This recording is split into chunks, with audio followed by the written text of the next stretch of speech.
자, 안녕하세요. 북서울 카페 여러분. 자, 오늘은 이제 저번 시간에 이어가지고 530 운동을 이제 좀 볼게요. 이 530 운동은 1925년에 일어났어요. 그래서 이제 그 손문이 그 앞에 얘기한 것처럼 국민 그 회의 운동이 있었죠. 그걸 이제 열기가 확산하는 과정에서 그 노동자 시민들이 단체들이 결집이 돼.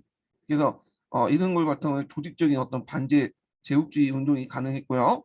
그래서 상해 영국 쪽에서 일본 자본을 운영하는 명방직 공장의 노사 경쟁 과정에서 이 노동조합 지도자가 일본인 감독을 살해한 그 사건이 일어나요. 그래갖고 이제 그러니까 그 노동조합자 지도자가 일본인 감독관에게 살해당하는 그런 사건이 일어나는데 그 사건을 계기로 해서 이제 학생과 민중들이 시위가 일어나고 이에 대해서 영국 경찰이 발표되면서 그 공산당 지도를 갖고 노동자 총파업이 일어나요. 그리고 이제 뭐 학생 동맹으로 포악이 일어나고 뭐 중소상인들이 철시하고 그리고 열강이 개입되면서 반제국주의 운동이 확산되고 이런 것들이 또 홍콩에도 영향을 미치고 총파업이 일어나면서 국민당이 거기에 이제 강주와 홍콩 파업에 이제 지원을 하게 되죠. 자, 그래서 이 운동을 통해서 국민당이 대중정당으로 발전되고요. 그리고 이제 그 당시 또 공산당의 지도 역량도 강화되는 그런 운동이 530 운동이었다. 이렇게 보시면 될 것 같아요. 자, 그러면 내용을 이제 볼게요. 자, 530 운동은 동계 부분이 잘 돼 있기 때문에 동계 부분을 좀 읽고 그 다음에 한이중 부분을 보충하는 식으로 진행을 할게요. 자, 동계 몇 페이지 펴 보시냐면요. 699페이지 펴 보세요. 자, 강동을 중심으로 하는 국민혁명의 움직임은 북경 정부를 장악하고 있던 북양 군별 내에 각 파의 각 주점으로 영향을 주었다. 1924년 9월에 일어난 제2차 집권정쟁은 지게파의 독주에 대해서 삼각동맹이 형성됐다고 했죠. 봉청, 안희파, 소문의 강동정부가 합세하여 지게파를 타도하기 위한 전쟁이었다. 자, 양군은 상해 간의 부근에서 격전을 벌이는 중 지게파의 풍옥상이 돌연 쿠데타를 일으켜 북경을 점령하고 대총독 조곤을 감금하니 지게군이 붕괴되고 이 오페프도 강남으로 돌아가 북경 정부 내 지게 군부는 완전히 자치를 갖추게 되었다. 감추게 되었다. 자, 그리고 이제 풍산과 장자림 단기석은 북경 정부의 공격을 메우기 위해서 단기석의 임시 집정으로 추대하는 한편 성문의 북상을 요청했다. 성문은 모든 계층과 단체로 구성된 국민회의를 지청하고 단기석의 요청을 받아들여 국민회의 소집 문제를 논의하기 위해서 북경을 갔으나 혁명은 성공하지 못한다는 유언을 남기고 59세의 일기로 간암으로 사망했다. 자, 손문이 사망한 이후 3년간 중국 민중의 반제 반공벌 투쟁이 거대한 물꼬를 이뤄줬고, 자, 이 과정에서 그 강동 정부는 하나의 지방 정권부터 전국적인 혁명 운동의 중심세로 발전하게 되는데 이 계기가 됐던 것이 뭐냐면 1925년 5월 30일에 일어난 530 운동이 그 중요한 작용을 하였다. 자, 그래서 530 운동의 이제 그 과정이 나오죠.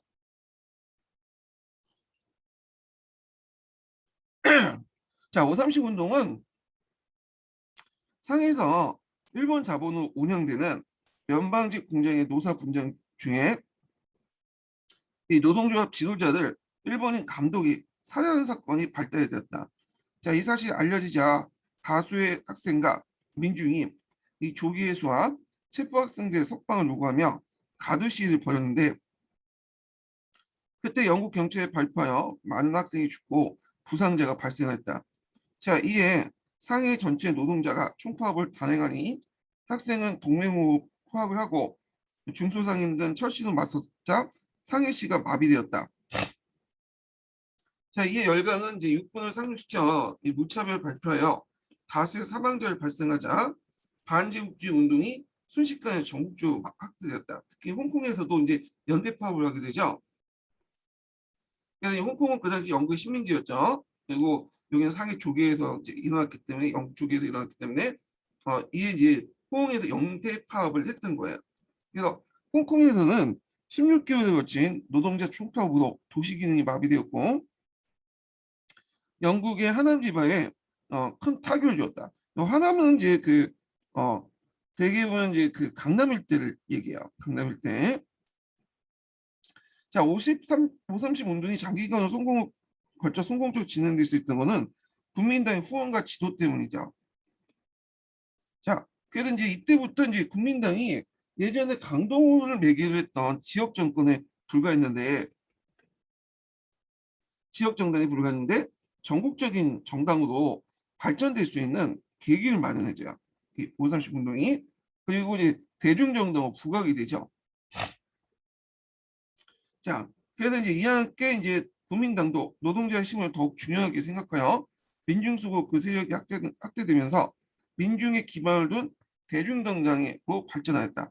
자, 국민당의 그 강주지방정당에서 탈피해서 혁명운동을 세워 구합할 수 있는 대중의 지지 속에 크게 발전하여 북벌을 단행하고 통일을 완수하게 되었다. 그래서 그 530 운동의 의의를 이제 볼 수가 있죠. 그래서 국민당의 이제 성장, 그다음에 북벌을 기반을 마련했다. 이렇게 두 가지도 요약을 할 수 있어요. 자, 그러면 이제 530 운동 관련된 내용이 이제 그 한해준에 있는데 한해준 관련된 내용에서 이제 그 부분은 국민당뿐만 아니라 여기에서는 초점 맞춘 공산당이에요. 예. 이 530 운동은 국민당이 지원하기도 했지만 공산당이 또 주도를 했거든요. 예, 그래갖고 이 내용을 한번 한해준에서 찾아서 볼게요. 자, 몇 페이지 표시냐면 그 한희중 몇 페이지야? 369페이지 펴보세요. 그 앞부분에는 이제 그 오사운동 내용이 이제 쭉 있고요. 그래서 앞에서 언급한 것처럼 오사운동은 강정통해서 이제 국민당 지원안에 파업이 일어났고, 그리고 이제 반제운동과 노동운동을 결합해서 좋은 사례 역시 이 공상 사례도 역시 공산당이 주도했다는 거. 자, 이와 같이 이제 530 운동을 통해서 노동운동이 반제운동의 성범을 삼아서 대중운동에서 공산당 지도 역량이 강화되었다. 그래서 국민당도 부각됐지만 공산당도 부각이 됐어. 자, 공산당은 또 이 운동을 계기로 양적인 확장을 보았고 기왕의 소수 지식인 단체로부터 노동자가 참여하는 당으로 전환됐다. 그래서 이제 국민당, 공산당도 일종의 엘리트 정당에서 대중정당으로 바뀌었다. 이렇게 보시면 되겠죠. 그리고 공산당뿐만 아니라 국민당도 운동을 통해 대중적 기반의 어떤 지지 기반을 넓혀 나갔고 특히 강주에서 유혈 사건 이래 국민당이 보여준 영국에 대한 강경책과 불평등 조약 철폐 요구는 북경 정부와 기타 지역 공무원의 미온적인 태도와 성명이 대비되는 되어 대중적 지지를 높여나갔다.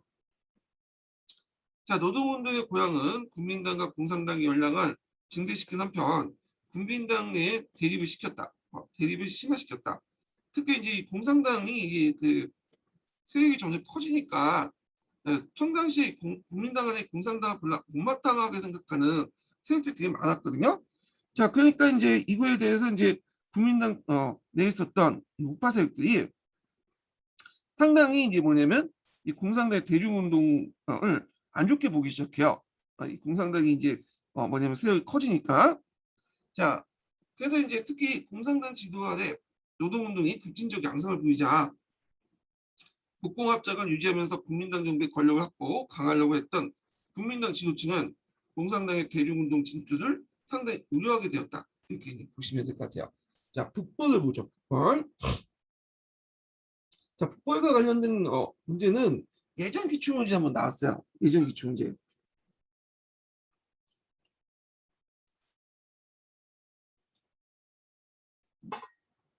자, 이 북벌은 소문 이전부터, 그러니까 소문이 이제 살아있을 때부터 주장을 했던 거죠.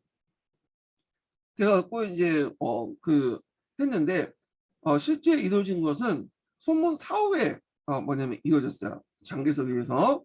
그래서 그 당시 총 28년에 장개석이 이 북경을 점령함으로써 이 북벌이 이루어졌죠. 그러면 소문 사후에 이제 국민당 정치를 좀 볼게요. 좀, 자, 소문이 죽고 나서 이제 집단 지도체제가 형성돼요.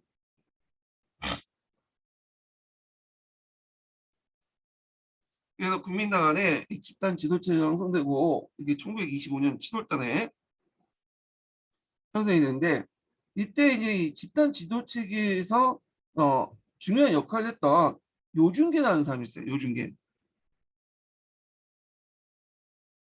그래서 이제 그 요준계가 암살 하게 돼. 그러면서 이제 집단 지도체제가 붕괴되기 시작하고요.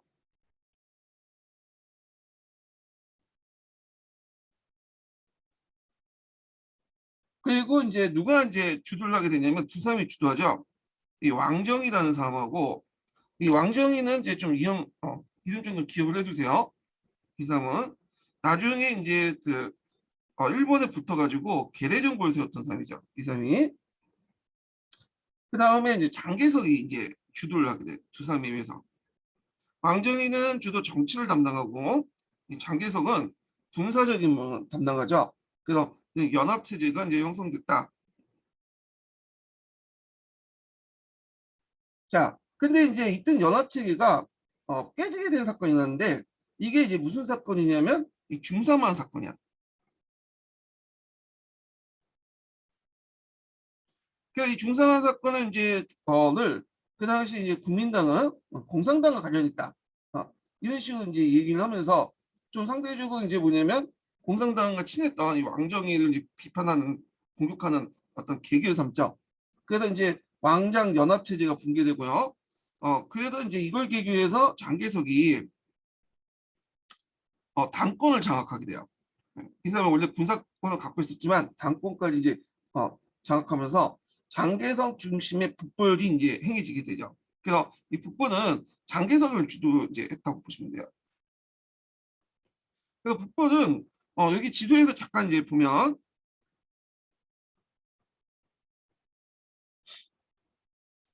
이게 이제 두 개의 방면으로 해서 진행이 돼요. 그래서 여기 보시면 이제 여기 장개석이 이쪽 방면을 받게 되죠. 요 방면군 요쪽 그 방면군 권성, 절강성, 강소성 이런 식으로 이제 진행이 되고 그다음에 여기는 강서성 쪽에 이제 진행된 또 북벌군이 있어요. 자, 요쪽은 이제 왕정이 쪽이 맡았고 요쪽은 장개석 쪽이 맡았는데 자, 이 진행하는 과정이 이제 좀 보시면 여기 중간중간에 여러 군벌들이 있거든요. 근데 이 군벌들을 하나하나 타도하는 것도 있지만 군벌들이 그 항복을 하면 타협하는 방식으로 이들을 뭐냐면 또 북벌군으로 통합이 돼. 예. 그래갖고 이제 대표적인 것이 이제 뭐냐면 통옥상 같은 사람 있죠.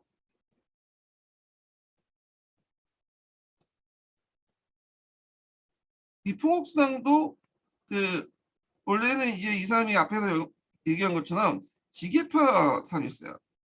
근데 이 지게판에서 쿠데타를 일으켰잖아요. 그리고 나서 장개석한테 붙어요. 그러니까 북벌 초기 때부터니 풍옥사 이렇게 들어가고 군벌군대가 그리고 이제 또 뭐 염성사 같은 사람은 북벌군이 올라온다니까 여기 상서에 기반을 뒀던 거죠. 아예 이제 장개석이 또 붙고 국민당군에 붙고 그리고 뭐 이종인 이런 사람도 이제 붙고 그리고 나중에 이제 만주 지역을 장악했던 그 군벌이 있었죠. 공존파. 네. 그래서 장자님이 이제 장악하고 있었는데 장자님이 나중에 얘기했지만 일본군에 의해서 폭사당이죠. 그래서 그 아들 장하장이 집권하자마자 이 만주를 누구한테 갖다 바쳐요. 예, 그 당시 이제 장개석한테 갖다 바치죠. 그래서 이 장학량 군대도 이 국민당국에 들어가게 돼. 그래서 이걸 뭐라고 하냐면 동북역치라고 해요. 동북은 이 만주에 있는 동북 삼성을 의미하고 역치라는 것은 깃발을 바꿨다는 거예요. 네. 그래서 종전에 그 만주 국기가 있었어요. 얘네들 공총 그 군벌지상에 했던 깃발이 있었는데 이거를 그 국민당기 청청배기로 바꿔버렸어. 이걸 그래서 장안에 그 밑에 들어갔는데 자 여기에서 이제 볼 수 있듯이 얘네들이 그 북벌하는 과정에서 어 군벌세력과 타협하면서 했다는 거예요. 전쟁도 하면서 했지만 그래서 실제로 이제 북벌이 완성된 1928년에 들어가면 그 국민당 안에 북벌 과정에서 항복하거나 하여튼 자발적으로 들어온 그런 그 군벌 집단들이 되게 많아요. 그러니까 얘네들을 어떻게든 좀 정리를 해줄 필요가 있겠죠. 예. 정리를 좀 하다가 나중에 반장 정전도 일어나고 그런데 뒤에 좀 얘기하고. 그런데 이제 여기에도 좀 눈여겨볼 게 또 뭐냐면 이 북벌하는 과정에서 어떤 사건이 일어났냐면 장개성이 이렇게 쭉 올라오면서 이제 뭐냐면 어 상해를 이제 공격하는데 그 상해에서 이제 뭐냐면 4.16 쿠데타가 일어나 유명하죠. 자, 4.16 쿠데타가 일어나서 이때 이제 그 절강자본하고 손을 잡고 거기에 이제 자기를 도와줬던 이 공산당 세력들과 그다음에 노동자 세력들을 또 대규모 그냥 숙청을 하게 되죠. 그러니까 이제 이쪽에 이제 호북성 쪽으로 이렇게 넘어와서 무한의 근거를 뒀던 새로운 북벌군 제2 방면군의 북벌군 입장일 때는 좀 기가 찬 거야. 이 북벌군은 이제 왕정이하고 그러니까 국민당 좌파 세력들 있죠. 그 공상주의자들이 이제 연합해 갖고 이제 왔는데 얘네들 입장을 때는 이걸 이제 되게 뭐냐 안 좋게 생각하죠. 그래갖고 결국에 북벌군이 두 개로 갈라져. 하나는 남경을 이제 기반한 북벌군과 장개석 중심 북벌군과 그 다음에 여기 무안을 기반으로 한 북벌군, 무안 정부를 기반한 이제 북벌군 이렇게 나누는데 장개석이 이제 공산당을 송절을 하죠. 4.16 쿠데타 이후. 근데 왕정이나 그 공산당 그쪽 무안 정부는 어, 좀 유지가 돼요. 이 좌우합작이. 근데 이제 얘네들 안에서도 문제가 되는 거야. 이 공산당이 이제 북벌하는 과정에서 여러 가지 뭐 그 토지 개혁이나 이런 것들을 하니까 공산당식 개혁을 하니까 그 밑에 있었던 이제 국민당 군들이 좀 반발이 많죠. 특히 그 얘네들이 이제 국민당 장교들이 그 지주 출신들이 많거든. 불주자 출신들이 많고. 그러니까 얘네들은 선천적으로 사회주의나 이런 것도 별로 안 좋아해요. 그리고 이제 그 당시 코미테의 지지를 받은 이제 공산당이 그 무한정부를 장악하려고 하니까 왕정이가 이제 태도가 바뀌어가지고 국민당과 손절을 해버리죠. 예. 그러면서 이 남경 정부와 합류하게 돼요. 자, 그러면서 이제 그 이렇게 해서 이제 떨어졌던 애들이 합류해서 같이 이제 통합이 되고 그리고 이제 여기에서 장개석이 올라갈 때 그 유명한 일본군들이 이제 여기에 투입이 돼. 그래갖고 상동 출병 제3차 상동 출병이 일어나죠. 그래서 이제 그 과정에서 이제 무슨 사건이 일어나냐 하면 제남 사건이 있나요? 제남 사건. 그래서 일본군과 충돌할 수 있는 위기였는데 일단 이제 장개석은 일본군보다는 북벌이 우선이니까 일본군과 직접적으로 충돌하지 않고 우회로 해서 제남 우회 갖고 일단 북벌을 완수하죠. 그래서 1928년 북경이 점령되면서 그 뭐냐면 있고 그리고 나서 아까 이제 그 전에 이제 그 뭐냐면 장장이 폭사당함으로써 장안이 넘어오죠. 그러면서 이 북벌이 완성이 됐다 이렇게 보시면 돼요. 자, 그래서 이런 북벌이 완성되면서 국민혁명이 완수됐다 이렇게 이제 보시면 돼요. 앞에서 이제 제1차 국민혁명, 제2차 국민혁명 얘기했죠. 1차는 그 당시 이제 신해혁명을 의미하고 제2차는 오사운동을 얘기하는데 이 두 번에 거쳐서 국민혁명이 완수된 것이 북벌이다. 이렇게 보시면 돼요. 이게 이제 국민당의 시각인데 자 그래서 이제 그 소문사후에 이 북벌 과정과 소문사후의 정치 구도하고 북벌 과정을 이제 좀 얘기를 했어요. 자 그러면 관련된 내용을 한번 또 한의 중에서 이제 강조를 해보죠.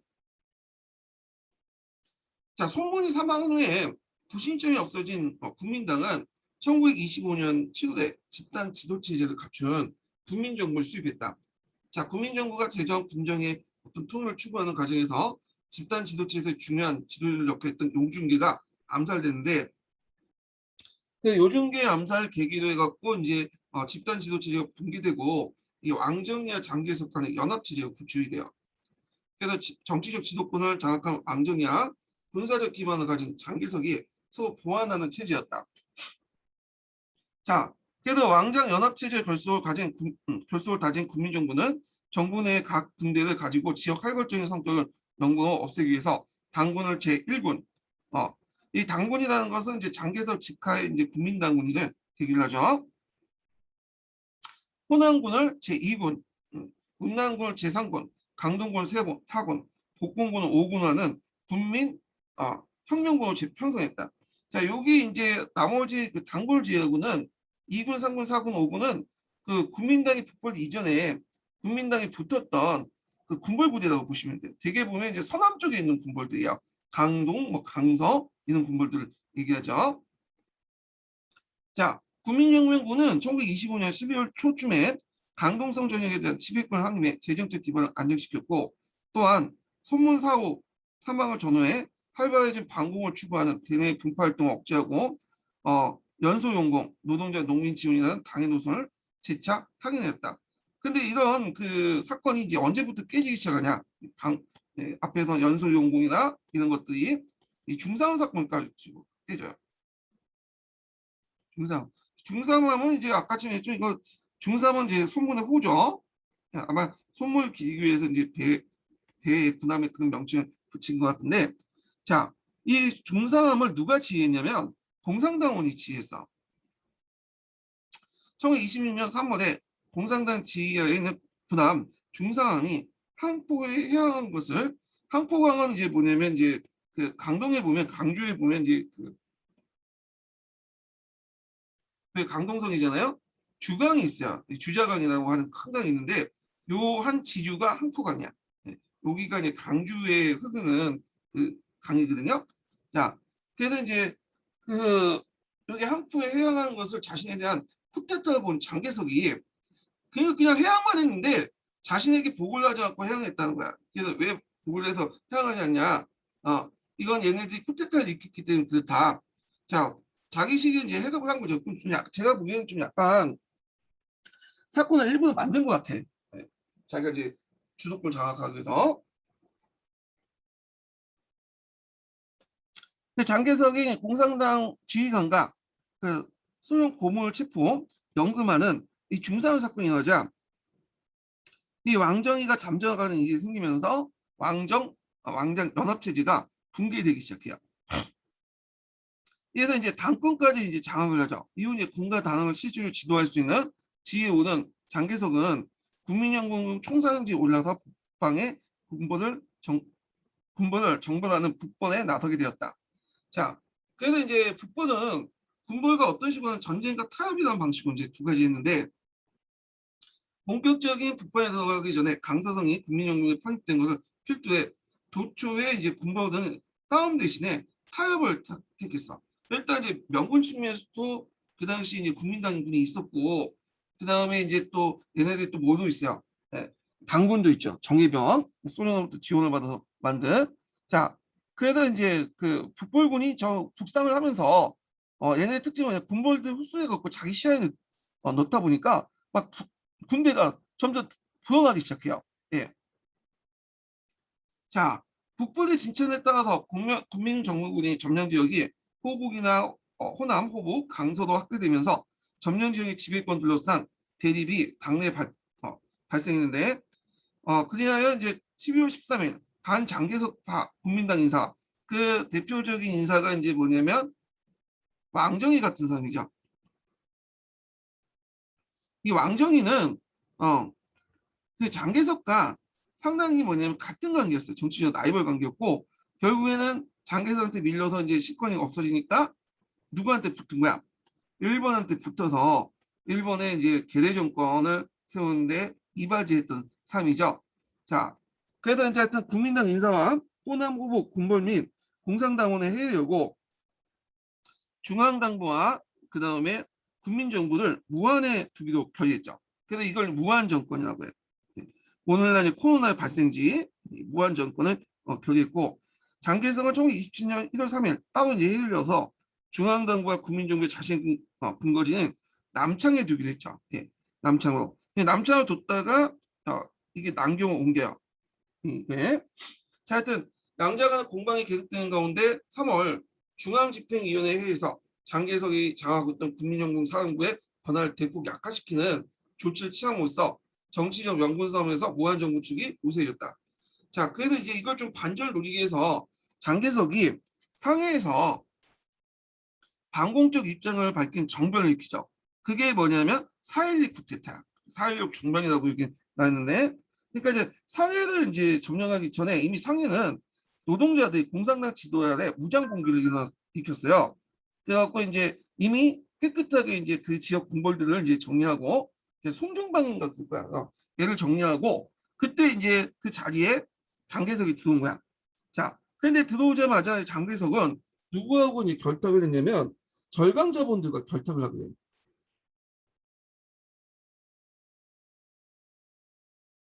그래서 이 절강자본들이 이제 그 뭐냐면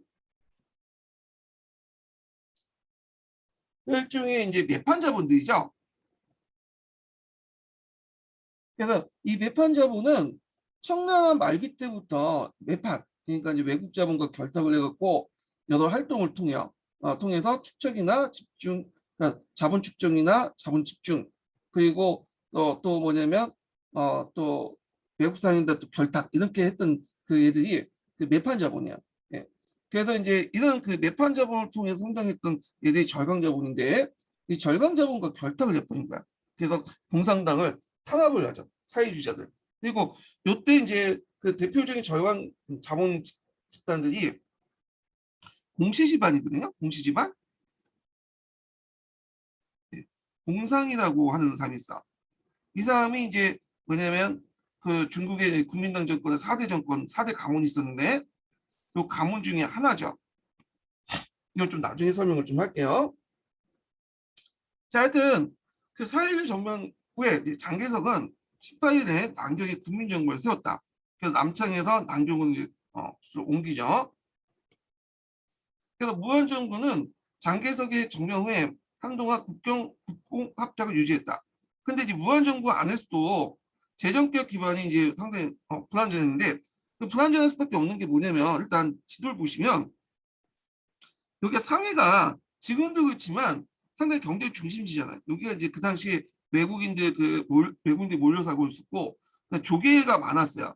요번에 기출문에 나왔죠. 그래서 여기는 금융의 중심이었어. 그래서 일종의 중국의 어떤 그 경제권을 장악하고 있었거든요. 또 여기 보면 양쯔랑 딱 하류에 있잖아. 네. 근데 이에 반해서 무안은 여기 있는 무안은 양쯔랑 중류에 있었고요. 일단 얘들이 이제 하류에서 여기 물류를 통제를 해버리면 여기 무안까지 못 가. 양쯔강을 거슬러서 여기까지 물자를 공급하지 못하고 또 상해가 금융의 중심지이기 때문에 얘네들이 여기에서 뭔가 이제 경제적인 금융 조치를 제한을 해버리면 이 무안이 이제 경제적으로 타격을 받는 거야. 예. 그러니까 이제 경제적으로 이미 딸리는 거죠, 무안이. 그래서 이런 시스템이기 때문에 이런 구조이기 때문에 무안이 상당히 이제 재정적으로나 금융적으로 상당히 어려움에 빠지게 됐어요. 예. 자, 이런 것도 이제 뭐냐면 안경 정부의 무안 정부가 이제 후산 들어가게 된 이유도 하나예요. 재정적 어려움 때문에. 자, 그래서 이제 무한정부는 이 재정적 불안정을 북벌 가족의 급속히 발전한 호남, 호국의 급진적 노동자 농민운동 이에 더욱 심각해졌다. 거기다가 그 당시에 사회주의자도 경합됐다고 했잖아요. 근데 얘네들이 호남, 호국 지역에 노동자 농민운동을 주도하면서 너무 이제 뭐냐면 급진적 개혁을 하는 거야. 그래서 이제 어떤 그 개혁을 하냐? 토지 개혁을 해요. 지주의 토지 몰수. 그래서 지주의 토지 몰수 등을 포함한 농민운동은 국민정부에 들어가 있는 군벌부대 분말 샀죠. 거기 국민정부의 군벌부대들 그다음에 국민정부의 직계부대도 있는데 얘네들이 대부분 출신이 지주 계층들이에요. 지주의 자식들이야. 당연히 불만을 가질 수밖에 없겠죠. 자, 그들 자신이 지주였던 이들 군벌 출신들은 국민혁명군은 급진적인 농민운동에 대한 반공적인 사변을 일으켰다. 예.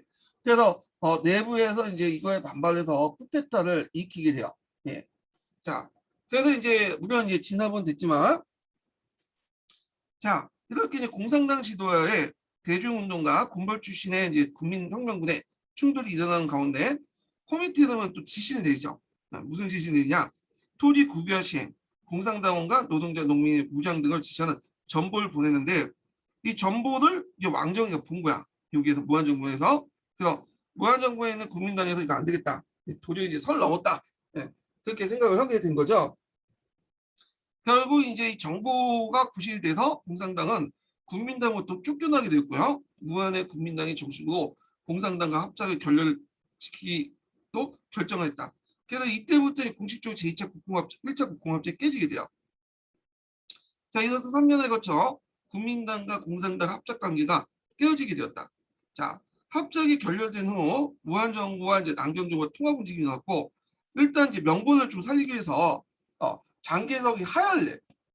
왜냐하면 이제 자기가 좀 잘못했다, 독선했다. 그래서 하야를 하고 나는 모든 걸 내려놓고 이제 물러나겠다. 이렇게 해놓고 이걸 이제 명분을 마련해놓고 무한정부가 이제 남겨가서 국민당과 이제 남경 그 국민정부와 통합하는 형식이 이제 진행되는 거죠. 근데 주의할 것은 장개석이 진짜 하야한 게 아니야, 이 사람은. 일단 하야해놓고 정치적 명분을 만들어놓고 좀 있다가 좀 내란이 일어나거나 하여튼 뭐 사태 전국이 좀 어수선하면 다시 이제 뭐냐면 복귀를 하는 식이야. 네. 그런 식으로 이제 했는데 여기 장개석의 하야는 자주 반복돼요. 툭 가면 하야. 이 사람은. 네. 그리고 정치적인 어떤 수단을 사용했어요. 그래서 조선시대 때 선입파동하고 좀 비슷하다고 보시면 돼요. 장개석이 하야하면 국정이 운영될 수가 없어요. 왜냐면 장개석이 군사권도 갖고 있고 정치 실권도 갖고 있는데 이 사람이 하야를 해버리면 국정을 어떻게 운영을 해? 군사력도 제대로 유지할 수 없고 그걸 이제 제대로 알고 있었던 거예요, 장개석이요. 자, 그래서 하여튼 1928년 초에 복직한 장개석은 당내의 그 분규를 정리하고 자신의 군정 대권을 확보한 후 대중운동을 통제하는 방침을 위해서 그동안 이제 한동안 이제 내분 때문에 국보에 중지됐는데 국보를 제기했다. 자, 이때 이미 서북의 강력한 군벌이었던 이 풍옥산과 상서 군벌이었던 영선산도 국민혁명에 들어와 있었고요. 6월에 이제 북경을 장악했던 봉천파 군벌 장자림이 북경을 이제 넘겨주고 자신의 근거지인 만주로 퇴각하던 중에 일본 강동군에서 폭살을 하게 돼요. 자, 이게 이제 그 유명한 뭐냐면 강동 모중대 사건이야.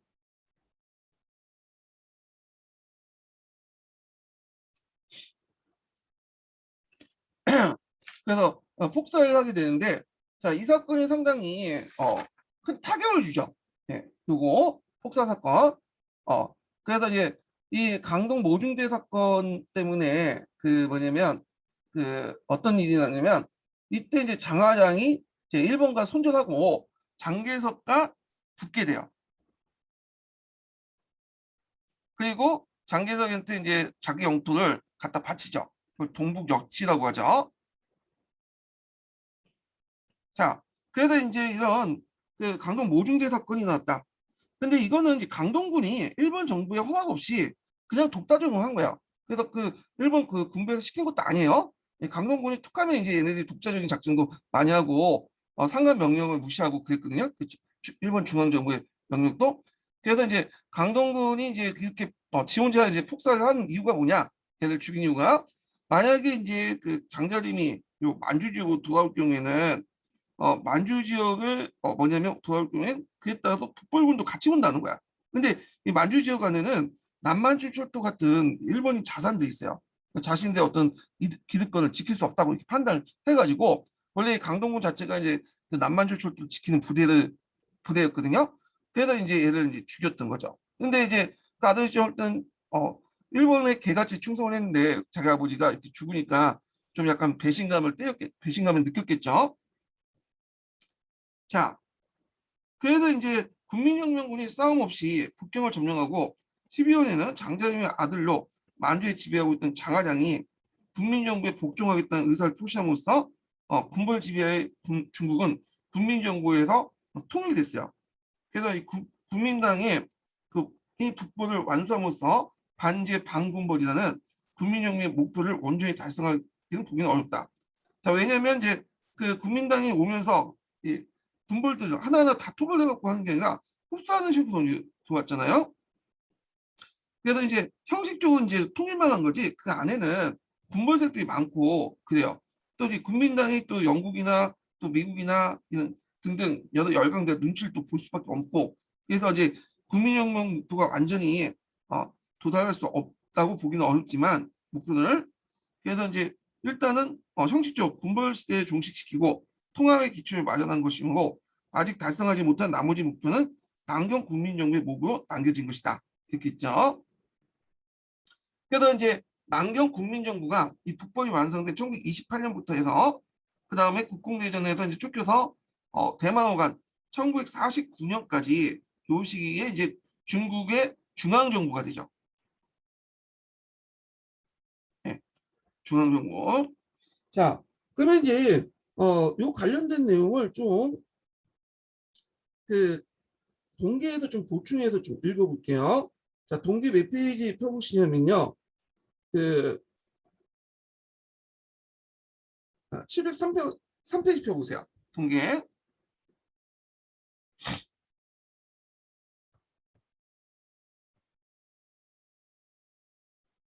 자, 여기 이제 북벌 관련된 내용도 있는데 요 관련된 지도들이 있죠. 보시고, 자, 오랫동안 이제 군부대 확장에 시달리고 있던 민중은 북벌군을 열렬히 활용했고 국민혁명을 마친 무인지경과 같이 각지의 군부를 격파했다. 자, 그래서 2개월 후 무한의 삼진, 무한의 크게 세 부분 나눠져 있다고 했죠. 그래서 그 당시 무한 삼진, 무창, 항구, 한양 여기를 점령하고 거기를 장악했던 옥패 부분을 일수한 다음 다시 양자를 건너 1927년 3월에 송정방이 본거진 남경을 함락했다. 자, 남경과 상해를 점령한 장개성은 새로운 문제에 봉착했는데 지금까지 그의 노선은 국공합작을 위한 그 당시 이제 군벌과 제국주의 상대로 싸워왔으나 앞으로 진료는 공산당의 합작으로는 중국 통일이 불가능한 걸 인식했다. 그것은 상해 민족자본이다. 여기에는 민족자본이 나왔지만 실제로 매판자본 이렇게 보시면 돼요. 매세와 뭐냐면 결탁한 매판자본. 원래 매판이라는 말은 예전에 얘기한 것처럼 처음엔 부정적 의미를 쓴 게 아니에요. 근데 이제 일종 민족자본의 의미로 쓰는데 이게 이제 이들 자본들이 성장하면서 그 외국 자본들과 결탁하고 제국주의 주구 역할을 하다 보니까 상당히 부정적인 의미로 이제 쓰이게 되죠. 자, 그래서 일단 절강 자본과 중국에 진출하고 있는 많은 외국 자본가들이 국민당과 공산당의 역할을 가장 주요했기 때문이다. 더구나 이 국민당 혁명군 중심적 장교들은 대부분 지주나 향신 출신으로 공산당이 주장하는 토지 개혁이나 사유재산 철폐를 반대했던 사람들이다. 장개성은 농촌의 지주층, 그다음 도시 자본가, 군벌, 외국 자본가의 지지를 얻기 위해서는 공산당 걸벌이 이제 불가피하게 인식하게 되었고, 장개성은 이른바 상해 반공 쿠데타, 4.16 사태, 4.16 쿠데타를 일으키죠. 사회 경제적 배경 여기 있다. 자, 상해 쿠데타로 수많은 노동자들과 공산당원이 처형됐고, 그래서 1927년 4월 18일 남경에 국민당 정부가 수립되었다. 이렇게 있죠. 그때 모택동의 첫 번째 부인인가요? 모택동이 제 생각에는 강청하고 결혼하기 전에 그 예전에 고향에서 이제 그 만나가지고 뭐 결혼한 사람이 있었다고 그래요. 이게 첫 번째 경이고, 그다음에 두 번째 아내가 북경에서 만났는데 사회주의 운동을 같이 했던 그 사람인데 이 사람이 이제 여기에서 이제 잡혀갖고 죽게 돼요. 못했던 부인이 두 번째 부인이 세 번째 부인은 이제 강청이죠. 예, 그 4인방이 하나. 이 사람은 이제 뭐 상해에서 대도시에서 이제 뭐냐면 연극 배우로 활동하다가 우연찮게 거기 연안에 가서 연극하다가 그 못했던 눈을 이제 맞아가지고 뭐냐면 결혼했던 사람인데 뒤에 좀 얘기할게 이 부분은. 하여튼 그 무한정부도 국공분립을 결심하고 공산당 탄압한 후 남경정부와 합류했다. 그리고 이제 북벌하는 과정에서 제남 사건이 나죠. 상동 중심의 제남. 그래서 이걸 상동출병이라고 해요. 일본군이 상동에 세 번을 이제 출동을 했어요. 그 중에 3차일 거예요. 이 제남 사건이. 그래갖고 그 당시 이제 일본이 북벌군이 올라오니까 이거 거류민들 일본 거주민을 보호한다는 명분하에 상동에 이제 군대를 파견하죠. 왜냐하면 상동 자체가 자신의 어떤 세력권 아니었잖아요. 독일에서 넘겨받았잖아요. 예, 일본으로. 그래서 하여튼 제남을 함락하고 그 상동만 이권만 보호와 당시 장제모 원졸에 파견된 일본군과 충돌하게 되죠. 네. 그래서 이제 일본에는 북경에 있던 장제를 몰아내고 북경을 함락하여 중국은 국민당 정부에서 통일을 달성했다. 자, 그래서 이제 일본과 충돌했지만 여기 충돌이라고 하지만 실질적으로 그냥 회피했다 이렇게 보시면 돼요. 그냥 일본군이 있으면 돌아서 그냥 북경을 간 거야. 예. 자, 장개석이 군벌을 누르고 북벌에 성공할 수 있었던 것은 군벌의 확정에 시달리고 있던 인민의 지지와 함께 항포 군관학교의 교장직을 맡으면서 길러온 강력한 군사력과 절강 자본을 대표하는 자본가들의 후원을 받고 있었기 때문이다. 이렇게 보시면 되고요. 그래서 절강 자본들이 좀 나와요. 자, 절강 자본은 상해를 본고지도한 금융 산업가를 말하며 그들의 중심 세력은 재계와 정계를 활약한 사람으로 그중에 강소 절강 출신이 대부분이다. 자, 이들은 양모운동에 간료 자본과 외국 자본을 존속된 매판 자본을 기반으로 성장한 민족 자본이긴 하지만 그 당시 제국주의와 유착한 매판 자본과 고리대 자본과 밀접한 관계를 가지고 있다. 자, 이와 함께 이제 그 장개석 정부의 사상적 기반은 국민혁명 이래 독립과 통일을 추구해온 민족주의 사상이며 이는 남경 정부의 성격이 그러했다. 자,辛亥혁명 이후 군벌이 대부분 민중을 착취하는 반민족주의와 제국주의 앞잡이 노릇을 하는 데 반해서 장개석은 민중의 혁명운동을 이용하고 그들의 지지 속에 근대 국가를 건설하는 데 성공할 수 있었다. 그렇지만 그렇다고 완전히 탈피하지 못했죠. 네, 제국주의 세력들이 계속 장개석과 연결돼 있었고, 그다음에 군벌들도 이렇게 연결돼 있었죠. 그렇지만 이제 한계는 있었지만 나름대로 다른 이제 앞에 있는 군벌들보다는 좀 민족주의 성격이 강했다, 이렇게 이제 보시면 될 것 같아요. 자, 그래서 이제 한번 국부에 관련된 내용을 이제 좀 얘기를 해봤고요.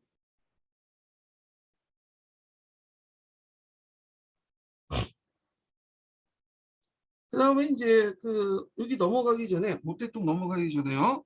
네. 그 당시 남경 정권에 대해서 좀 더 얘기를 해볼게요. 남경 정권.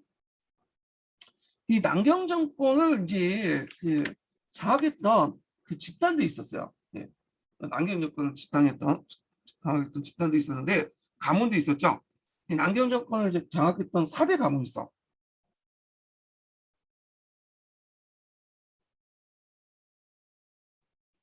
자, 요걸 이제 지배했던 4대 가문은 이제 한 번씩 다 들어보셨던데 장씨 집안 있고 장개석하고 연결됐죠. 그 다음에 송씨 집안 있고, 예. 그 다음에 공씨 집안, 그 다음에 진씨 집안 이렇게 있어. 예. 여기에는 이제 장개석하고 이제 송씨 집안이 이제 그 뭐냐면 연결된 게 이제 소문하고 이제 연결되는데 원래 이 소문이 이제 그러니까 소문이 혁명을 일으킬 때 손문에게 재정적인 지원을 해줬던 친구가 있었어요. 이 사람이 찰리 송이라는 사람이야. 근데 이제 이 찰리 송에게는 세 명의 딸이 있었거든요. 네. 세 명의 딸이 있었는데 그걸 이제 송예전이라는 애가 있었고 첫 번째 딸이, 그 다음에 송경련이 있었죠. 그 다음에 송미정이 있었어. 네. 그래서 이제 송씨자매들이 이제 있었죠. 그래서 이제 예전에 막 요걸 소재로 해서 영화를 한번 하는 게 있어요. 송가 왕조라고 있었는데, 하여튼 그 송예전이라는 사람은 공상이라는 사람과 결혼을 하게 돼요. 이 공상이는 여기 예전에 아까 얘기한 것처럼 대표적인 절강자본의 그 자본가죠. 이 집안 사람이에요. 그래서 이 공상이는 국민당의 재정을 담당을 했던 사람이야. 예. 자, 그래서 이 공시 집안이 이렇게 결합이 되고, 그다음 송경련은 그 두 번째 그 딸이죠. 누구하고 이제 결혼하냐면 손문하고 결혼해. 그러니까 찰리송이 손문의 친구잖아. 근데 자기 아버지 거의 20살 이상 차이가 났다고 해요. 그래서 결혼하니까 이때 찰리송하고 손문하고 관계가 틀어지는 거야. 예. 왜냐하면 찰리송 입장에서는 아무 친구지만 자기 그 어린 딸을 줄 수는 없죠. 그래서 얘를 이제 뭐냐면 가택 집안에 못 나가게 하는데 송교령이 이제 2층 그 갇혀 있는 그 집에서 사다리를 펴놓고 이제 도망쳐서 결국에 손문하고 결혼했어요. 자, 손문은 예전에 부인이 있었어요. 예전에 두 번째 부인이었는데, 그래서 손문하고 이제 첫 번째 부인 사이에 송가라는 아들이 있었거든요. 이 송가는 이제 유명하죠. 이 사람도 국민당 안에서 이제 실권을 어느 정도 가지고 있었던 사람이고 원료 대접을 받았던 사람이에요. 근데 이 송경련이 손문하고 이제 결혼하면서 상당히 이제 뭐냐면 찰리송과 관계가 이제 끊어지게 되고, 이 송경련이 나중에 손문이 죽고 나서 손문 국부의 부인이잖아요. 예. 그러니까 상당히 사회적이나 정치적인 어떤 그 위상이 상당히 높아요.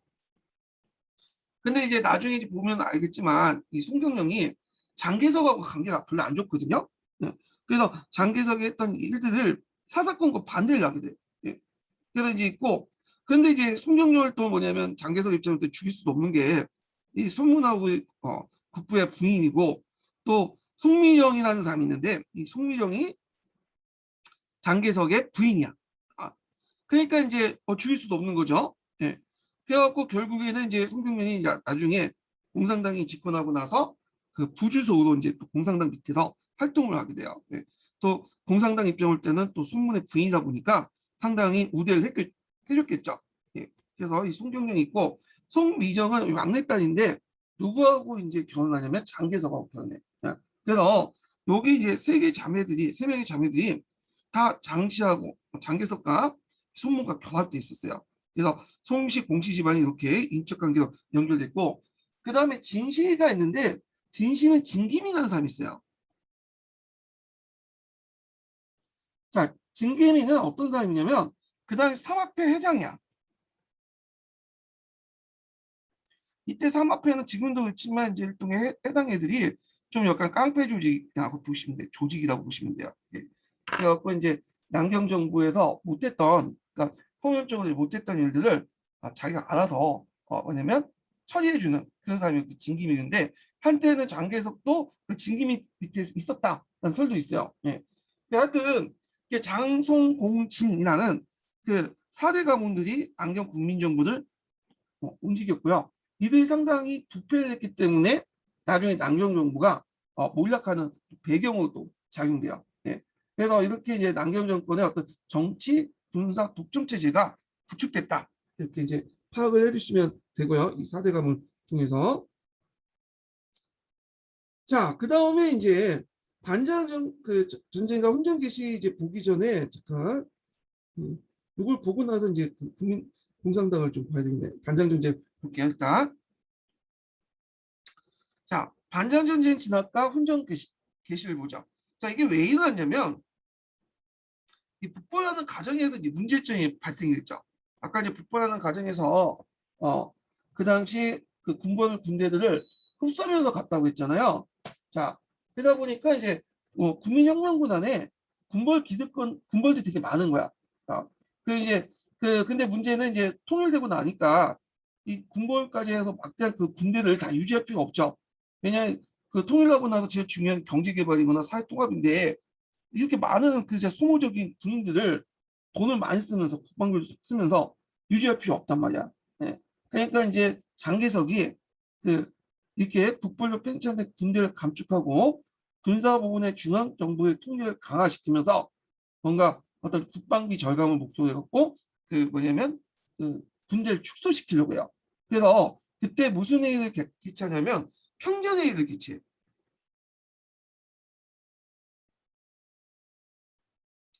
이것도 좀 유명한 회의죠. 자, 평균이라는 말은 뭐냐면 그 전체 군대를 재평성한다. 네. 그러니까 군사 재평성에서 그 군사를 감축하겠다. 군대 감축과 관련된 회의예요. 자, 그래서 이제 군대 감축과 이제 재편을 논의하기 위해서 이렇게 이제 했는데 이 평균회의에서 이제 장개석이 들고 나온 계획은 뭐냐면 전국을 8개 여덟 개 평경군을 구분한 거야. 정군을 8개 집단군을 이제 구분하고 그리고 각 평균군과 중앙직할부대는 각각 11개 이제 사단을 넘지 못하도록 하고 1년의 군비도 제한을 시켰다는 거야. 근데 문제는 이게 이제 평균을 하면 요 안에 뭐 장개석 군대도 있고 여러 이제 군벌대 군대도 있을 거 아니에요? 그런데 장개석 군대는 조금 감축하고 나머지 이제 뭐냐면 군벌대 군대는 대규모 관철시킨 거야. 그래서 장개석의 직계부대, 이 직계부대를 더 강화시키고 상대적으로 군벌대의 권한을 약화시키는 그런 전쟁을 개편을 하죠. 자, 그러니까 이제 이에 대해서 그 군벌들이 가만히 있겠어요? 아니죠. 연합을 하죠. 그래서 발생된 것이 뭐냐면 반장 전쟁이에요.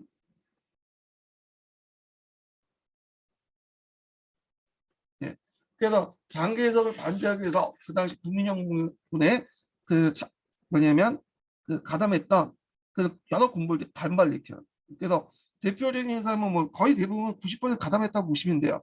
뭐 이종인, 그 예전에 국민당에 일찍부터 붙었던 풍옥상도 거기 가담하고, 그 다음에 장발규, 당생진, 이런 사람들도 이제 뭐냐면 장개석과 가담을 해. 그래서 이걸 이제 뭐라고 하냐? 장개석 군대와 여러 군벌 간의 어떤 싸움들이 뭐냐면 중원대전이라고 해요.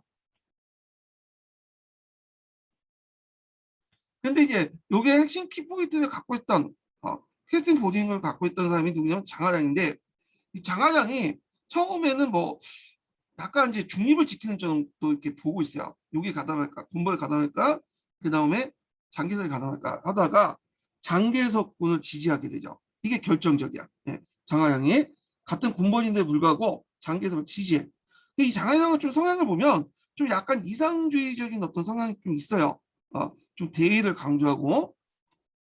자, 하여튼 장하장이 장개석을 지지하면서 이 사람이 청진과 북경을 점령하게 되죠. 그러면서 이제 장개석이 승리하게 되죠. 그러면서 군부의 판도가 변화돼서 이 풍옥상군은 아주 괴멸되고요. 그리고 염선상군은 거의 약화되죠. 그래서 산설을 거의 유지하는 수준에 불과하고, 대신에 장하장군이 이 하북 지역에 진출하게 돼요. 예. 그래서 이제 장개석 중앙군이 다른 군벌보다 군사적 우위를 확보할 수 있었다. 그렇다고 해서 반잔전쟁에서 이제 장개석이 이겼다고 해서 뭐냐면 장개석이 완전히 군벌 통제했냐? 그건 또 아니에요. 예. 근데 상대적으로 볼 때 종전보다는 군벌을 약화시켰고 중앙군을 강화시켰다라는데 의미가 있는 거죠. 예. 자, 그러면 이제 관련된 내용을 한번 읽어볼게요.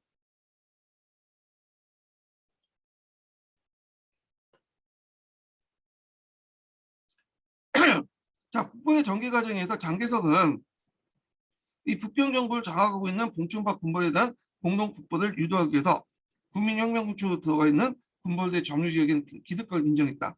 그리하여 북벌의 목표인 통일은 군벌 간의 일종의 연합 형태로 이제 지니는 한계를 가지고 재이룩되었다. 자, 북경을 점령하고 장하장이 국민당 정부의 북종을 선포하면서 이걸 동북 역치사건이라고 하죠. 자, 통일을 이룩하자 이제 남경 국민정부는 각 군벌 간의 이해관계를 조절하여 중앙정부의 통일적인 권력체계를 확립하는 데 문제를 당면했다. 자, 이를 위해서 가장 먼저 해결할 과제로 북벌로 팽창된 군대 감축과 군사 부분에 대한 중앙정부의 통제 강화했다. 그래서 군대 감축에 대해서는 각파 군벌대 주장을 대입하고 있었는데 1929년 1월에 남경에서 군대 감축과 재편을 논의하기 위해서 평년회의를 열었다. 예. 요 회의 명칭 좀 기억을 해주시고요.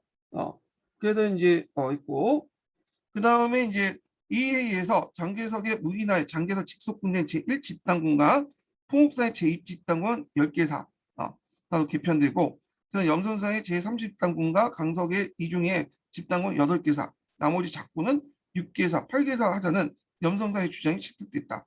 그리고 전국에 8개 평경군을 나누고 각 평경구와 중앙직할부대는 각각 11개살 넘지 못하게 해서 1년 군비를 1억 9천만 원으로 제한했다. 그 결과 장개석은 8개 평경군에 4개를 차지하면서 군사적 주도권을 확보를 했고요. 그리고 이에 대해서 다른 군부의 반발이 컸고, 그리고 홍옥상은 평견회의 도중에 자신의 의견을 받아들이지 않자 회의에 불참해 노골적으로 불만했다. 그러니까 홍옥상이 제시한 것이 요게요. 그러니까 이 의견인데 통사의 재입당 아니 통사에 제시한 게 아니라 그 염송상의 주장이 있죠. 근데 염송상은 이제 그 당시 이제 그 약간 이제 뭐냐면 장개석 편에 좀 서가지고 그런 얘기를 한 것 같아요. 아마 밀당이 있었겠죠. 너네도 세력권을 보존해 줄 테니까 내 말대로 좀 해달라. 그래서 이제 하여튼 이런 식으로 정비를 한 거예요. 자, 편견회의 결과 시내는 이제 그 뭐냐면 옮기기 위해 하던 남경의 편견 실시회의가 개최됐으나 통옥상과 염송상이 이제 뭐냐면 불참하고, 다만 이제 연선사는 처음에는 장개석만 믿다가 장개석 대신에 그걸 이제 제안했는데 막상 재편하는 과정에서 원래 약속과 좀 다른 식으로 하니까 빠진 것 같아, 이 사람은. 그래서 불참했고, 장개석 군의 이제 그 그냥 합충을 도모하기 위한 이와 같은 조치는 결국 군벌대 반발에 서서 반장개석 군의 어떤 전쟁을 초래했다. 반장 전쟁은 우선 1929년 3월 강석의 군벌군과 중앙군의 전쟁에서 시작됐고 강석에는 4월에 완전히 평정됐고 이종희 등 강석에 수령되었던 군부는 하야를 선포했다. 자, 강석의 반장 전쟁에 가담하게 되었던 풍옥상이 전쟁을 강망했다가 강석이 이제 그가 패배하자 장개석의 토벌을 선언했다. 그러나 풍옥상이 전쟁을 준비하는 중 풍옥상의 부하들이 장개석에 매수되어 투항했고 풍옥상 계략이 말려져 연금되었다. 풍옥상의 부하가 반장국을 내걸고 전쟁에 익혔으나 내부 분열을 파하고 12월 3사도 퇴각하게 됐고요. 이어 12월에 강석의 반장 전쟁 때 장개석 편에 섰던 장발규가 강서군과 연합하여 강동을 침입했으나 장개석군에게 격퇴됐고요. 이에 동조해 반장 전쟁을 일으켰던 호남군모였던 강생진도 진압되었다. 자, 최대 반장 전쟁은 1930년 5월부터 10월에 거쳐서 이뤄진 중원대전이다. 그죠? 그래서 3월에 장개석군 외에 2, 3, 4 집단군 주요 지휘관 57명이 장개석의 하야를 주장하면서 4월에 염선상, 풍옥상, 이종인이 독자적 중화민국 6회 공군 총사령부를 침입하면서 장개석에 대한 도발을 노골화됐다. 그래서 5월에 염선상과 풍옥상이 하합하여 전쟁 준비에 착수했고 그 당시 이제 장개석 측에서 이에 대비해서 전쟁 준비를 해 5월 중순 총공격을 내렸다. 자, 이에 대해서 중원의 대부분이 전쟁터를 하였다. 이때 중원이라는 것은 하북 지역을 얘기하죠. 한강강 유역 일대는. 자, 전쟁 초기에는 장개석이 불리했으나 차츰 전세가 역전되었다. 그리고 강망류였던 장하량이 장개석 승리가 굳어진 시점에 장개석 옹호하게 공을 내걸고 만주로부터 들어와서 청진 북경을 점령했다. 이 청진 북경은 그 당시 이제 반장개석의 근거지였어요. 장개석의 근거지로서 이제 활동했었는데 여기를 점령했던 거야. 자, 그래서 염성상은 상서로 퇴역하고 이상 근거지가 산서죠. 홍옥상 끝까지 정하다가 군대가 괴멸당하자 하야를 선언했다. 자, 이후 이제 염성상군은 그 장하장이 동북군으로 개편됐으나 삼선은 여전히 자신의 근거를 유지했다. 자, 몇 차례 반장 전쟁의 결과 군부의 판도가 크게 달라져 홍옥상군은 거의 소멸되고요. 염성상군은 약화되었으며 강서도 퇴역되면서 영향을 미쳤다. 대신에 이제 장하장군이 중원의 세력을 확대했지만 장개석의 중앙군에 대항할 만한 세력을 못 되었다. 자, 이에 장개석의 중앙군이 다른 군부에 대한 군사적 우위를 확보했다. 이렇게 해서 중원 전쟁에 관련된 내용을 좀 봤고요. 예. 자, 그 다음에 이제 그 내용을 보면 이제 북벌 이후 이와 같은 내란이 계속되는 한편 남경 국민정부는 일찍부터 소문에 의해서 제시된 건국 방향에 따라서 훈정시 씨와 오원재 수립이 라는 목표 체제를 정비했는데 요 관련된 내용이 기출문에 나왔죠. 훈정과 오원재 수립 관련된 내용이 기출에 나왔어요. 그래서 요거를 좀 정리하고 나서 좀 볼게요. 자, 요거 이제 넘어가기 전에 첫 번째 인증번호 알려드릴게요. 첫 번째 인증번호는 42번입니다. 첫 번째 인증번호 42번.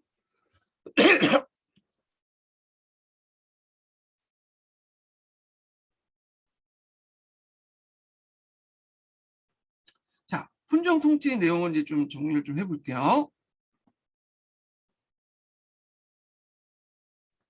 자, 이 훈정 통치 관련된 내용이 12년 기출문제에 나왔어요. 자, 전에 얘기한 것처럼 소문의 건국 방향에 따르면 그 국가는 이제 혁명을 완수하기 위해서 3단계로 나눠진다고 돼 있죠. 이 3단계는 먼저 군정을 실시한 다음에 임시약법 체제인 훈정, 정식 헌법 체제인 헌정, 이렇게 이제 3단계로 나눠지는데 그래서 이제 그 장개석은 이 훈정 체제를 채택했어. 소문의 건국 방향을 따른다고 하면서도 이 훈정 체제를 이제 선택했는데 훈정 체제 선택한 이유가 두 가지가 있어요. 첫 번째로 뭐냐면 장개석의 당내 지위 문제야. 이 장개석은 그 권력은 갖고 있어요. 이 군사권을 갖고 있죠. 근데 건의는 없어 아직. 네, 건의는. 오히려 원료 세력들이 좀 있기 때문에 뭐 송문이나 아들던 송가나 그런 애들이 이제 건의를 가지고 있었기 때문에 장개석 입장 볼 때는 자신의 이제 건의가 없잖아요. 그러니까 이 건의를 어디에서 이제 부족한 건의들 어디에서 이제 메꾸려고 했냐면 손문을 이름을 빌려서 메꾸려고 했어요. 그러면 손문에 이제 뭐냐면 훈정 방침을 따른다. 이런 식으로 해갖고 메꾸려 해서 당내 통합을 이루고 그리고 자신들의 당내 위상, 자기의 당내 위상을 강화시키려고 했죠. 손문의 어떤 백그라운드를 통해서. 자, 그 다음에 이 훈정 정치가 또 마음에 든 게 뭐냐면 이건 이당치국이거든. 자, 이당치국이라는 건 뭐냐면 다른 야당은 인정하지 않되 오직 국민당을 통해서 나라를 통치하는 거야.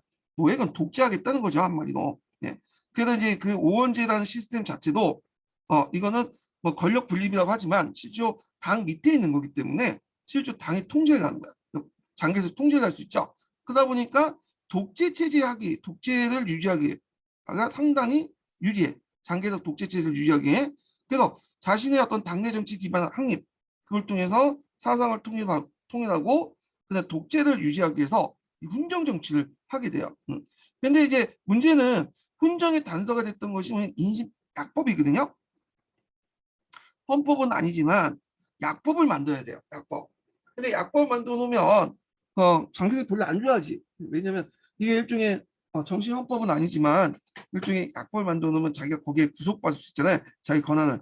그러니까 처음에는 약법을 안 만들려고 했어요. 예. 근데 이게 이제 당내 밖에나 안팎의 비판을 막 당내 안에서도 비판을 받고 그다음에 반장 전쟁할 때도 그 당시 이제 장개석의 군벌 정권, 장개석의 그 남경 정권 비판할 때 너네는 약법이 없지 않냐. 그러니까 이제 어쩔 수 없이 나중에 약법을 만들어요. 약법을. 자, 하여튼 그 훈정 통치 이제 실시 내용을 볼게요. 자, 손문의 건국 방향과 훈정 실시와 오원제 수립을 목표로 했고, 그래서 이제 그걸 바탕으로 해서 국법이 완성된 후에 훈정 강령 6조를 내세우죠.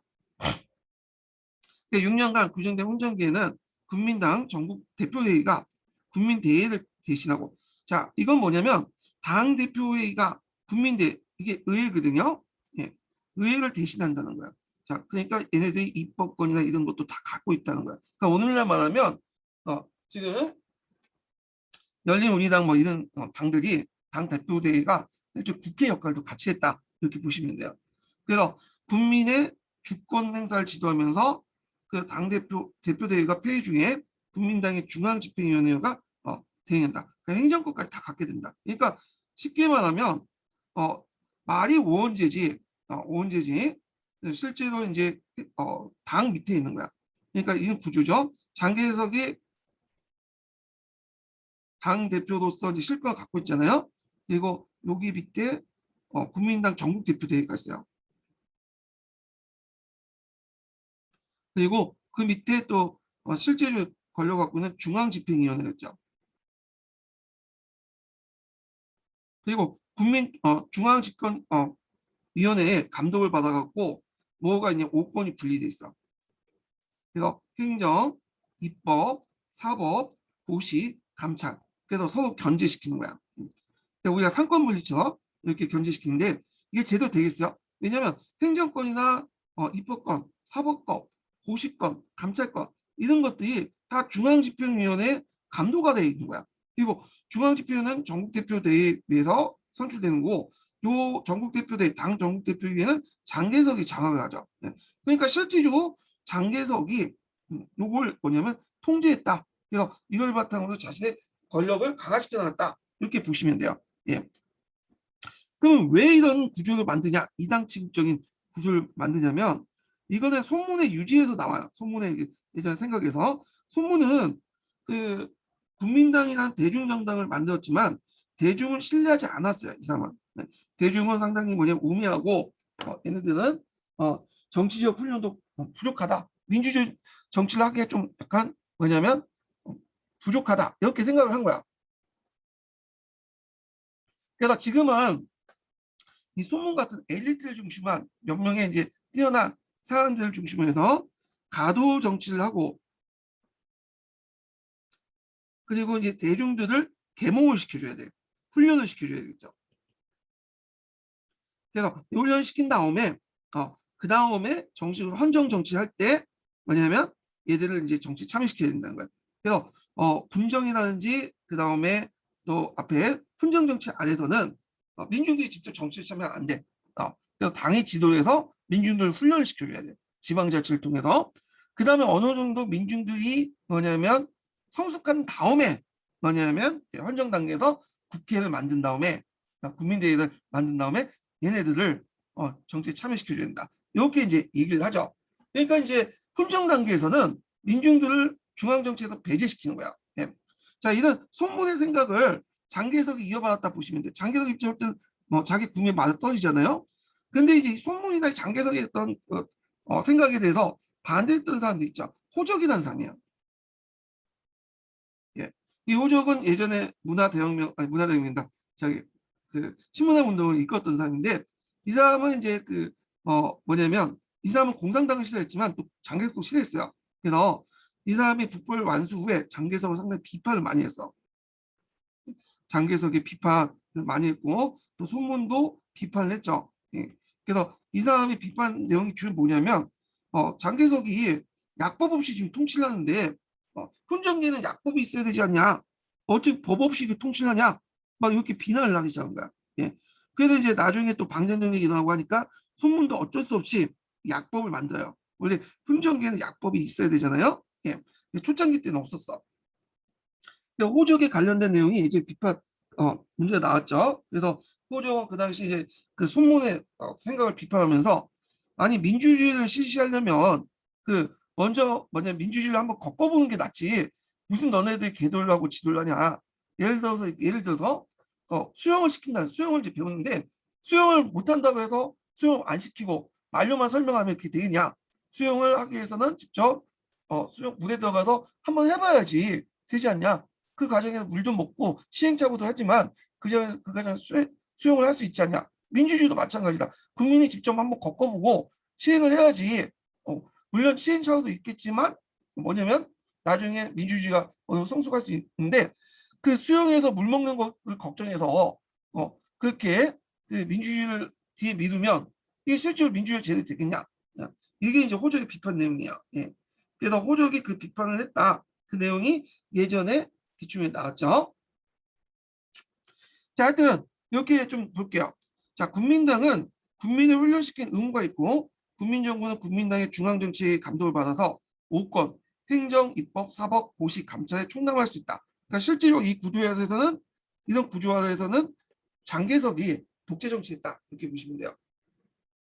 그리고 장개석이 이제 그래서 여기를 이제 자기가 이제 장악을 내고 중앙집행위원회를 장악하는데 요게 이제 상무위원도 있어요. 실질적으로 한 10명 위원을 10명 안팎의 상명위원을 다 장개석의 뭐냐면 측근들로 이제 다 임명을 해버린 거야. 그래서 그 과정에서 중앙정치위원회의 권한을 강화시켰죠. 이건 꼭 장개석의 권한 확대와 연결돼요. 그리고 이걸 바탕으로 이당 치국을 명부로 국민당의 통치권의 독점체제가 성립되고 그래서 이제 이거에 대해서 누가 반발해?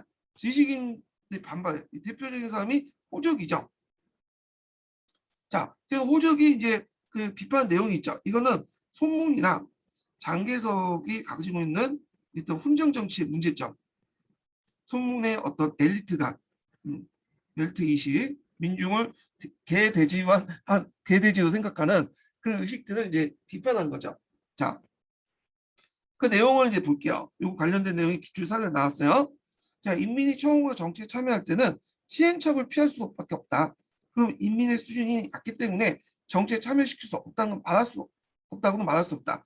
인민이 정치에 참여하는데 필요한 것은 풍부한 정무 지식이 아니라 참자의 경험이죠. 그래서 소수의 사람들이 정치적 권리를 독점하며 민중이 현대적 정치 훈련을 받을 기회 자체가 없어진다. 가장 유효한 정치 훈련은 정권이 서서히 개방되고 인민수도 정치에 참여하도록 해서 정치 훈련을 달성하는 것이다.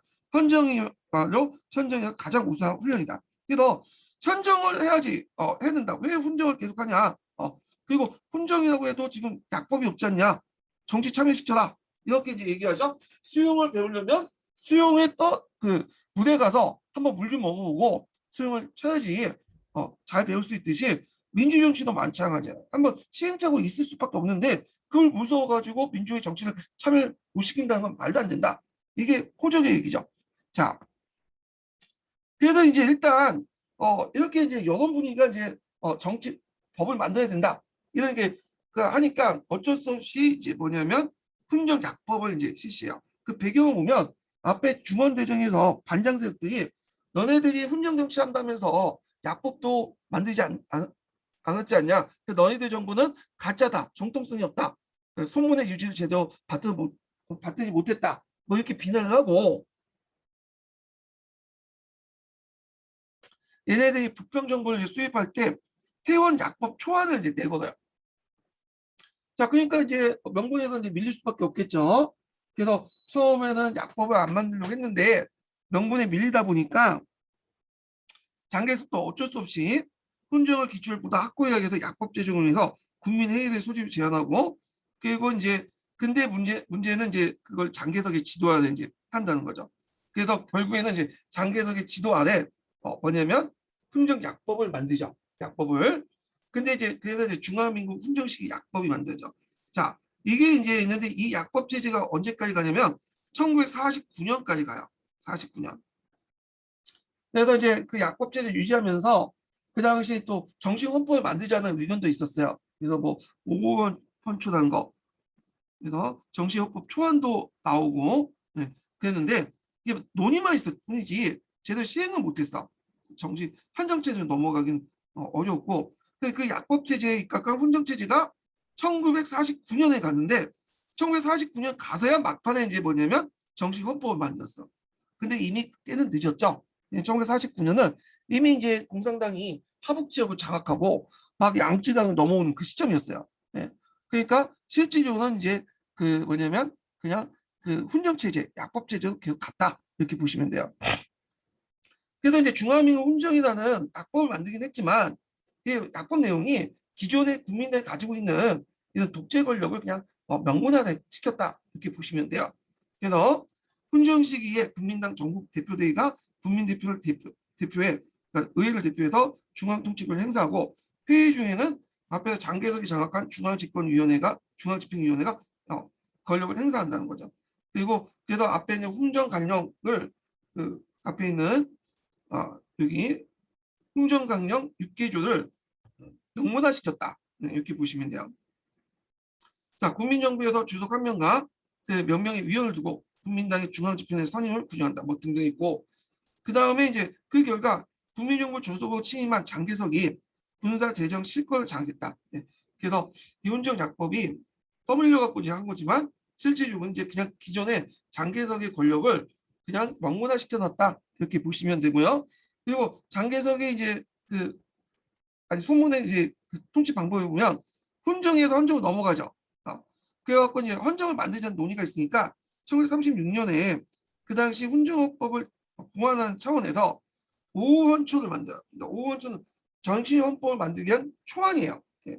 그래갖고 이제 그 이걸 정부에서 공포하고 했지만 이게 이제 초안이기 때문에 정식헌법은 아니고 그냥 가도기로서 이제 나타났다. 헌정은 나타나기 전에 가도기헌법이었다 이렇게 보시면 될 것 같아요. 네, 초안으로서 그래서 계속 훈정 정치를 했다, 약법 정치를 했다는 거 기억을 해두시면 될 것 같고요. 자, 그래서 이제 이런 식으로 이제 한번 받고 그 다음에 다시 넘어가서 중국인 그 한국인은 중국사에서 관련된 내용을 한번 읽어볼게요.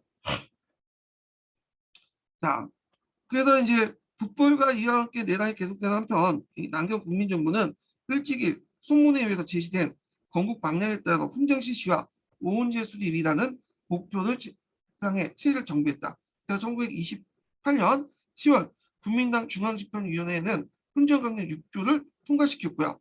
자, 이에 따라 이제 6년간의 규정된 훈정기에는 그 국민당 전국대표대회가 국민대회를 대신해 국민의 주권 행사를 지도하고 대표대회가 폐회 중에 국민당 중앙집행위원회가 대행한다. 여기 뭐 6년간 있는데 의미는 없어요. 계속 연장 가능한 거니까. 자, 국민당은 국민을 훈련시킨 의무가 있고 국민정부가 국민당 중앙정치회의의 감독을 받고 행정, 입법, 사법, 고시, 감찰 등 5권을 총괄하게 되었다. 자, 이 결과 훈정기에는 중앙집행위원회와 중앙감찰위원회 당연직을 포함한 90명의 위원이 구성돼 중앙정치위원회 조직과 권한이 크게 확대되어 건국강령, 입법원칙, 시정관칙, 군정대계, 재정계획, 관리선발 등 모든 시민이 유결됐고 이들 다 누가 장악했냐면 그 당시 그 누구야 장개석이 장악했죠. 네, 장개석이. 훈련 관련과 동시에 선포된 국민정부 조직법에서는 중화민국의 치권은 국민정부가 총괄하고 있고 무온히 나눠 집행되어 있다. 자, 국민당에 의해 통치권의 독점체제는 1923년 3월에 열린 국민당 제3차 전국대표대회에서 보다 구체화되어 국민당이 이제 중앙민국의 모든 통치권을 책임지고 필요할 때는 당이 인민의 집회, 결사, 언론, 출판 등의 자유 등을 법률로 제한한다고 할 수 있다. 자, 중원대전 승리에 앞두고 장개석은 1930년 시효된 훈정의 기초를 보다 확고히 하기 위해서 약법 제정을 위한 국민회의 소집을 제안했다. 앞에서 얘기한 것처럼 이제 배경은 그 얘기했죠. 그 당시 부평정부, 그러니까 이제 반장 세력들이 만든 부평정부에서 약법을 제시하니까 약법이 없으면 훈정이 이루어질 수 없죠. 그러니까 자신이 명분이 좀 딸리니까 그걸 이제 약법을 위한 국민회의를 소집을 제안한 거예요. 그래서 장개석은 자신의 독재체 수입을 뭐냐면 대항 호남의 반대를 이루고 약법의 기초를 가능했다. 1932년 5월 국민회의에 통과된 중화민국 훈정식의 약법에서는 훈정식에는 국민당 전국대표대회가 국민대회 의회를 대표를 해 중앙통치권을 행사하고 아까 이당 치국이라 했죠. 당 대표회의가 꼭 국민대회입니다. 오제수당은 지금 열린우리당의 그 당 대표 회의가 의회 역할을 하는 거예요. 자, 그래서 대대표 폐회 중에 그 직권을 중앙집행위원회에서 행사한다는 훈정강령령을 명문화했다. 그리고 이제 국민정부에서는 주석 한 명과 약 한 명의 위원을 두고 국민당 중앙집행위원회 선임을 구정하기도 했고 이때 이제 주석은 중국에서는 제일 높은 의미예요. 그러니까 그 장 기관에서 제일 높은 사람을 보통 주석이라고 하죠. 예, 주석.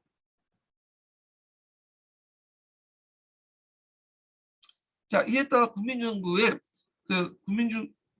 주석으로 취임한 장개석은 군사 재정을 실권을 장악했다.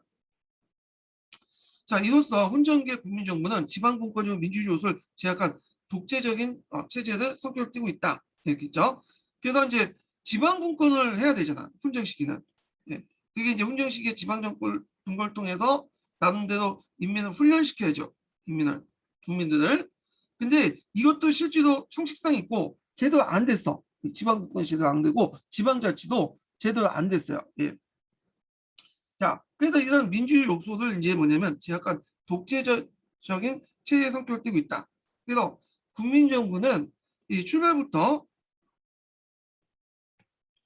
이런 민주적 요소를 제안해 대중적 지지 기반을 얻는 노력을 포기한 점은 장기적으로 국민정부의 당면을 주겠다. 그래서 국민당의 문제점이 뭐냐면 대중적 기반을 확보하려고 안 하는 거예요. 원래 국민당이 이제 크게 성장할 수 있었던 게 5.30 사건을 통해서 또 북벌을 통해 대중적 기반을 확대시켰잖아요. 근데 이런 초심을 버리고 얘네들이 독재를 하는 거잖아요. 대중적 기반을 포기해보고 대중을 말을 듣지가 않아. 국민들의 말을. 그리고 나서 국민당과 장개석의 이해관계에 따라서 움직이게 되죠. 그리고 국민들이 반발하면 경찰력이나 그다음 이렇게 군사력을 동원해서 진압을 해버린 거야. 언론을 틀어받고. 자, 그래서 이런 것들이 결국에는 민심 기반을 가져와서 나중에는 누구한테 붙게 되는 거예요. 공산당을 붙게 되는 거예요. 공산당이 또 정치적 선절 되게 잘하죠. 근데 지금 보니까 뭐 국민당이나 공산당이나 뭐냐면 별 차이는 없는 것 같아. 똑같아. 사회적 기반이 원래 그 뭐냐면 민주주의가 아직 성숙되지 못하는 사회이기 때문에 그런 것 같아요. 예. 자, 하여튼 이렇게 있고 그래서 쭉 읽어볼게요. 자, 독재체를 보수하기 위해 필연적으로 언론에 대한 강력한 통제를 수반하고 자, 이렇게 이제 드러난 남경 정부의 비민주적 성격이 결국 민심의 이반을 가져왔기 때문이다. 이렇게 보시면 되겠죠. 자, 그리고 남경 정부에 관련된 내용을 이제 좀 쉬었다가 진행을 하겠습니다.